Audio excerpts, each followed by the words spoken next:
Ozo matana mobali na mbeto. Ataka mwa deodore ya kosopanasi ya mapeka. Ezate. Bo muninga kangama na mukongo na yo. Yo zomo na bolali na mobali. Yo kuna. Yebo. Butu mobimba mutopusa nite. Seka yoke no kumukwe atire yete. Parfait. Bachaga kaka lere ya kobimate. Parfait bachaga na nzoto avo matana mbeto. Osokoli tiko siliso betu kama parfait bachi na mbeto. Na muninga zo yoka nui mukusi. Butu tongo etanika sikoyi. Tongo etanika sikoyi. Mutu na kawan. Na ibi mvule osokola ngote. Na ba lokola ba pese ba meshi obo mba salite. Tale mipikwa ba meshi na mutu. Na chalera inchazoyi. Les jeunes femmes doivent apprendre des soins domestiques, soins corporels.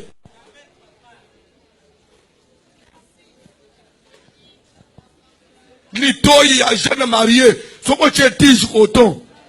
Obimisi nabenga utufine to mafuta. Même bébé mukeba sukula kaya l'itoyi. Ya yo mukolo ko sukula l'itoyi te. Siko alinga simba ngate. Me acha lolemu azoyo ko bololo na l'itoyi. Akufa.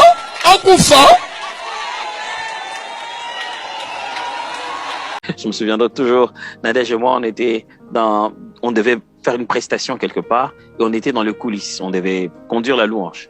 Pendant qu'on était dans les coulisses, je sais pas ce qu'on était en train d'arranger, on arrangeait des choses et tout, on parlait et on s'est pris la tête. Je me souviendrai toujours. Oh non, c'était chaud, c'était vraiment chaud. On s'est vraiment pris la tête et on était prêts à commencer. Mais on s'est pris la tête, moi j'étais parti de mon côté, elle était là, restée à la pièce. On s'est vraiment pris la tête. Mais dans mon coin où j'étais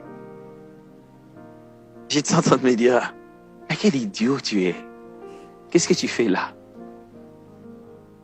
Qu'est-ce que tu essaies de faire? Est-ce que tu essaies de dire que la situation changerait quand tu t'en éloignes? Est-ce que tu essaies de dire que le problème est chez l'autre et que tu as 100% raison? Vous savez, des fois, on se fait cette fausse humilité, on se dit, bah, c'est pas comme si j'ai 100% raison, mais je peux avoir mes petites erreurs, mais on prend tout de suite nos erreurs, on les réduit, on les diminue. Et puis, je me suis dit, Adams, tu es vraiment sûr que tu aurais voulu que Jésus te traite comme ça? Premièrement, je dois vous dire qu'il arrive à tout le monde, à tous ceux qui sont en couple, d'avoir cette impression que voilà, ça ne marche pas. On se comprend pas, on se prend la tête. Et je vous assure que c'est pas sur des sujets différents. Très souvent, c'est sur les mêmes sujets qu'on a toujours des problèmes. Des fois, c'est nous qui avons raison, des fois, ce sont les autres qui ont raison sur nous. Mais vous devez savoir le but principal d'un couple. C'est premièrement d'être un cadre de brisement. Dieu a commencé un travail en vous, en tant qu'être humain, pour vous permettre de ressembler à Christ lorsque vous recevez le Seigneur Jésus. Quand Christ devient votre maître dans la vie, ce n'est pas que les pasteurs seulement qui vont vous prêcher. Vous savez, les pasteurs, ils prêchent à l'église et puis chacun rentre chez lui. Dieu nous a donné, moi je suis comme ça toujours, je vois ça. Dieu nous a donné, je veux dire, un superviseur quotidien qui fait le suivi de son caractère en nous. C'est comme ça que je considère. Je considère que si Dieu est en train de suivre, si oui ou non je développe la nature de Christ dans ma vie, eh bien il m'a donné une femme que voici, qui va veiller sur ça, qui va m'énerver pour ça, qui va m'amener au bout pour ça. Elle n'a pas l'air d'accord. Tout ce qu'on ressent là, en réalité, c'est en fait une façon de dire, ah bah, est-ce que cette valeur est finalement en moi à 100%? Vous savez, des fois, je me dis, je peux me calmer, je suis tempérant, voilà, jusqu'à ce que elle passe à une autre vitesse. Tu te dis, elle fait exprès ou quoi? Franchement, vous avez le droit de vous fâcher comme pas possible. Mais je vais vous suggérer une chose. Imaginez Dieu super fâché contre l'humanité. Et qui s'est dit, je suis tellement fâché que je vais les abandonner, qu'ils n'auront plus jamais mon aide, ils n'ont qu'à aller se débrouiller. Que serons-nous?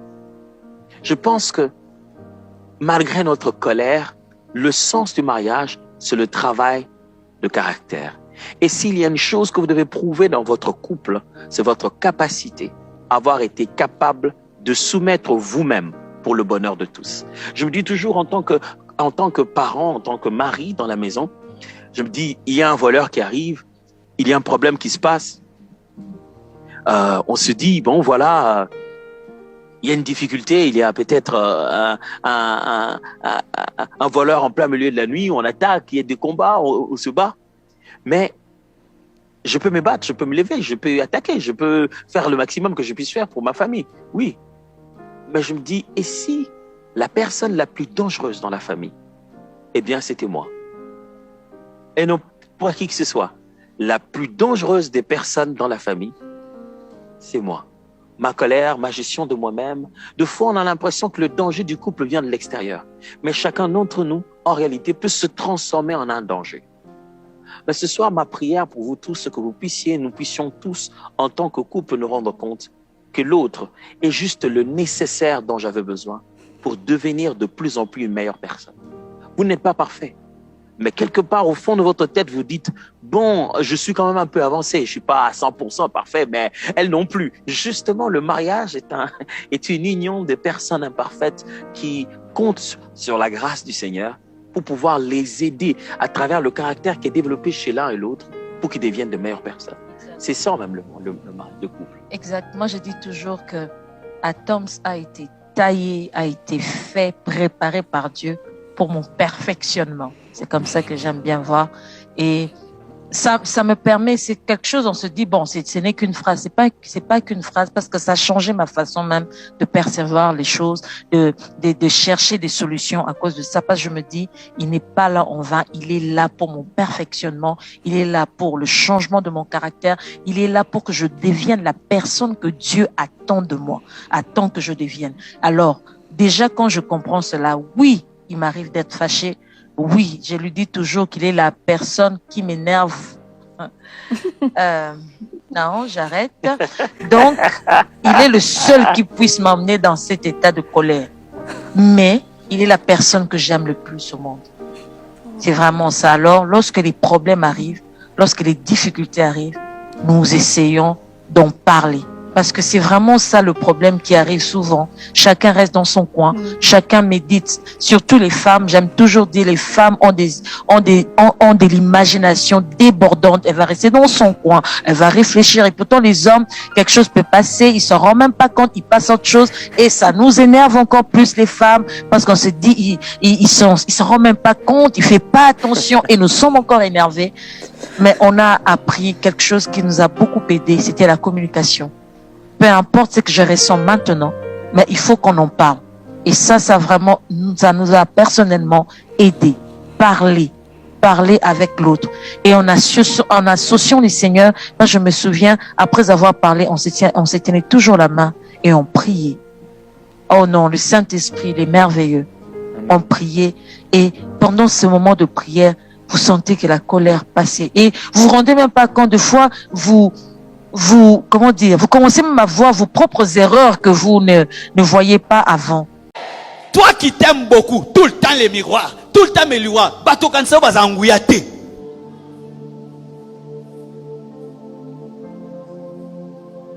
Yote, naotaloga. Toi qui t'aimes trop, Saoudi, beau, belle maman, il y a un temps on offre à Dieu la beauté. Mon frère, il y a un temps on offre à Dieu la beauté. Les gens disent que tu n'es plus beau, tu es maigre, mince, et puis tu accumules la puissance. Et quand maintenant tu auras la beauté qui viendra, ce sera une beauté avec l'onction, une beauté avec la puissance. Mais toi tu es beau, mais tu es pauvre et sans onction, mais beau. Rien dans les poches, beau. Tu ne peux même pas prier pour un malade, il est guéri. Beauté.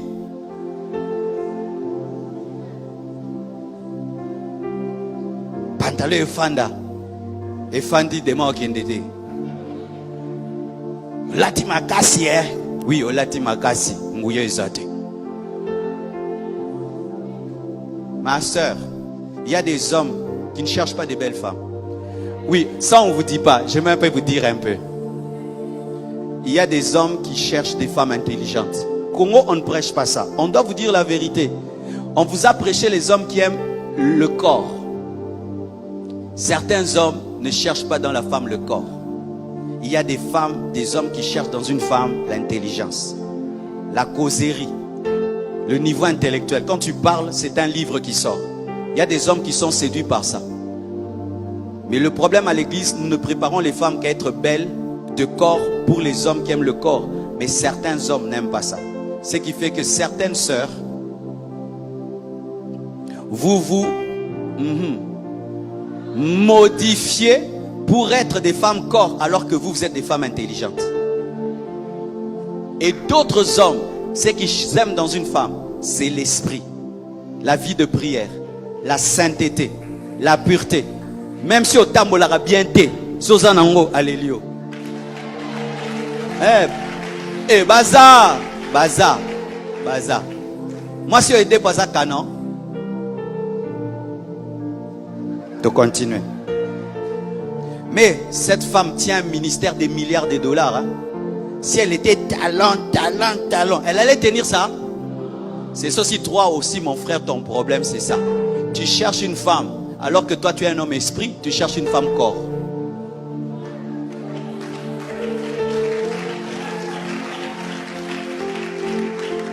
Tu as besoin d'une top modèle ou tu as besoin d'une femme intelligente? Tu as besoin d'une top modèle ou tu as besoin d'une femme quand tu prêches, elle est en train de jeûner? Tu veux quoi? C'est ça le problème que nous avons. Maintenant, quand Dieu attire une femme, il dit, viens, je vais te donner ton onction. On nous a tellement prêché la femme, le corps. Elle sait qu'elle va maigrir, perdre ses formes, elle refuse. Alors que c'est une future Catherine Kuhlman. Ma soeur, avec ton corps, tu peux attraper un mari. Mais avec ton esprit, tu peux attraper le monde entier. Avec ton corps, tu peux attraper un homme. Avec ton esprit, tu peux influencer la terre entière. Payez le prix, payez le prix, payez le prix, payez le prix, payez le prix, payez le prix. Jusqu'à ce que Dieu te dise, ça va. Je t'ai exaucé, quitte ma présence, quitte, je t'ai exaucé. Quel est ton rendez-vous avec Dieu? Tu pries à quelle heure? Tu pries combien d'heures? Est-ce que tu as déjà fait une retraite personnelle? Et de combien de temps? Et qu'est-ce que tu es devenu après cela? Le mariage est d'essence divine, c'est pas humain, ça vient pas de l'homme. C'est Dieu qui a établi le mariage. C'est pourquoi il n'est pas bon que l'homme soit seul. La Bible dit, Marie, aime ta femme. Aimer sa femme, c'est la chérir, c'est la chouchouter, c'est la cajoler, c'est prendre soin d'elle. Arnaud, regarde Linda dans son voile. Elle est belle, elle est maquillée. Tu vois, ici, comment ça s'appelle ce genre de maquillage? Un crayon. Ici, elle a mis encore un autre crayon. Tu as un fond de teint. Vous appelez ça comment? Le make-up, c'est ça? Le make-up qu'elle a fait là, ça coûte cher. Et quand on aime sa femme, on prend soin d'elle. C'est vrai qu'elle travaille, c'est vrai qu'elle a un salaire, et tu en as. Mais tu sais, la responsabilité de l'amour, ce n'est pas la femme, c'est l'homme. Et quand on aime, on ne calcule pas. Apprends à mettre la main dans ta poche et à faire en sorte qu'elle reste toujours aussi belle. Et tu sais, la femme, comment dire, sur le plan psychologique, elle est relationnelle. Ça veut dire quoi? Si tu veux combler ta femme, il faut établir une relation. Et la relation impose la communication. Une femme vit et s'épanouit à partir de son oreille. Donc, c'est tout ce que tu lui dis qui va créer la joie dans son cœur et qui va favoriser un épanouissement. Tu peux avoir des milliards, si tu parles pas à ta femme, elle ne sera jamais comblée. Tu peux avoir tout ce que tu veux sur terre, si tu n'établis pas une relation avec ta femme, une communication, elle ne peut pas être comblée. Parce que Dieu l'a créée pour être, n'est-ce pas, en relation avec toi. Tu sais, le problème avec la femme, c'est qu'elle fonctionne comme un, pardon de l'expression, hein, mais elle fonctionne comme un ordinateur. C'est tout ce que tu mets à l'intérieur en termes de données qu'elle te donne sous forme d'information. Donc si tu mets à l'intérieur de bonnes données, tu auras de bonnes informations. Malheureusement, ce qui échoue parfois à ce niveau-là, ce sont les mauvaises données qu'ils mettent à l'intérieur. Tu sais, si tu sèmes l'amour dans la vie de ta femme, elle va te donner l'amour, mais de façon multipliée. La femme, c'est pas additionner, elle multiplie tout. C'est ce que tu mets en elle qu'elle te redonne. Et si tu mets en elle l'amour Elle va t'envahir avec une tempête d'amour. Mais si tu commets l'erreur de mettre en elle des injures, tu ne pourras pas t'asseoir à la maison. Écoute, pour que ta femme se soumette à toi, la Bible te dit que toi, tu dois l'aimer. Donc, il y a une responsabilité partagée. Si tu ne remplis pas ta responsabilité, c'est pas elle qui fera la sienne. C'est toi le chef de famille. Et c'est à toi de l'aimer en premier. D'accord? La femme a besoin d'un sentiment de sécurité. Donc fais en sorte qu'elle se sente en sécurité quand elle est avec toi. C'est à cause de ce besoin de sécurité qu'elle porte même ton nom. Linda, c'est ton tour. La Bible dit que tu dois te soumettre à ton mari. La soumission, c'est quoi? C'est pas l'esclavage. La soumission, c'est le respect. C'est tout ce que ça veut dire. Ça veut dire, femme, respecte ton mari. Tu sais, tu peux tout donner à un homme. Tu peux tout lui donner. Mais s'il ne sent pas que tu le respectes, il ne peut pas être comblé. Donc, il aime ça. Il faut lui donner ce qu'il aime pour qu'il soit épanoui. Tu as compris? Maintenant, il y a une deuxième chose dont l'homme se nourrit. Ma fille, parfois, ton cœur est couché à côté, son amour est là, et puis il est 2 heures du matin, et puis lui-même, il ne maîtrise pas certaines choses. Il se retrouve dans ses conditions normales, c'est pas anormal, normal de température et de pression. Et il va dire, mon amour. Quand il dit mon amour à 2 heures du matin, comment tu réponds? Oui, mon cœur. Ça peut lui arriver d'être dans les mêmes conditions à 5 heures du matin. Oh, comment tu réponds? Oui, mon cœur. 13 heures. Mon amour. Oui, mon cœur. Vous savez, quand les gens se marient, il faut leur dire ce qu'ils vont rencontrer dans le mariage. Il ne faut pas leur enseigner la foi. Ça n'a pas de sens, dans un certain sens. Même si la foi est nécessaire partout. Quand vous regardez les causes de divorce, c'est quoi généralement? Soit madame dit, je ne veux pas aller avec monsieur. Bon, pour monsieur qui dit, je ne veux pas aller avec madame, c'est rare. Madame dit, je ne vais pas avec lui 1 an, 2 ans, 3 ans. Et vous avez la cause du sexe qui est la cause majeure. Une bonne femme dit oui à son mari. Et un bon mari peut comprendre que parfois sa femme est fatiguée. Donc l'homme, il se nourrit, lui, sur le plan psychologique, de ce qu'il voit. Toi, tu te nourris de ce que tu entends. Ça veut dire que tu dois t'arranger tous les jours pour être tout aussi belle que tu l'es aujourd'hui. Les cheveux toujours bien faits, le maquillage toujours bien à l'endroit, les sprays, les déodorants comme il faut. Tu dois toujours être prête pour accueillir ton mari. Quand tu sortiras de chez toi, tu es une femme mariée. Il y a des parties de ton corps qu'on ne doit pas voir, qui sont réservées uniquement à ton mari. Mais s'il te plaît, Linda, quand tu es à la maison, ne t'habille pas à la maison comme tu t'habilles dehors. Ton mari doit être capable de voir ce que personne d'autre ne voit. Une femme sage a 2 faces. Il y a la face du dehors et la face du dedans. Quand tu es avec ton mari chez toi, ma fille, s'il te plaît, ne va pas me mettre une robe qui part du cou jusqu'au bout des orteils. Arnaud doit voir que Dieu t'a donné de belles jambes. Arnaud doit voir des choses que personne d'autre ne peut voir. Et il doit se réjouir en voyant ces choses. N'oublie pas, il fonctionne par les yeux. Donc tu dois lui en mettre plein la vue. Une bonne femme a un vêtement dans la maison qui est différent du vêtement du dehors. Elle a même une 3e dimension. Un autre vêtement dans la chambre à coucher. Là-bas, il ne faut pas aller attacher des pagnes. Fais pas ça. Tu es trop jeune pour ça. Il y en a parfois qui vont dans l'intimité. Elles portent des joggings. Sur le jogging, elles vont mettre un jean. Sur le jean, elles vont attacher un pagne. Sur le pagne, elles vont attacher un kimono. Le pauvre monsieur, pour rendre visite à sa femme, il franchit des obstacles insurmontables. Il y a des vêtements adaptés. Et tu les connais. Les nuisettes et tout ce qui va avec. Tu vois, aujourd'hui tu es entré dans le mariage, c'est une victoire. Mais rester dans le mariage, c'est un autre championnat qui commence. Oui, il faut dire ça. Surtout quand elles sont chrétiennes, ils sont chrétiens. Quand tu t'es marié là, ce n'est pas fini. C'est une victoire que tu as acquise, mais il y a un autre combat dedans. Voilà, donc il faut agir de façon sage pour rester dans cette victoire. Je vous dis une dernière chose et puis je vais vous bénir. Écoutez-moi bien. Arnaud, pour que tu puisses gagner ta femme, il faut gagner son cœur. Aimer, c'est gagner son cœur. Et quand tu gagnes le cœur de ta femme, et si tu réussis à gagner son cœur, tu gagneras son corps. Ne cherche pas à gagner le corps si tu n'as pas gagné le cœur. Linda, tu veux gagner le cœur de ton mari? Ne cherche même pas à gagner le cœur. gagne le corps et tu auras le cœur. On ne se marie pas pour être heureux. On se marie pour rendre l'autre heureux. Et si tu le rends heureux et qu'il te rend heureuse, vous vous rendez heureux. Vous êtes heureux.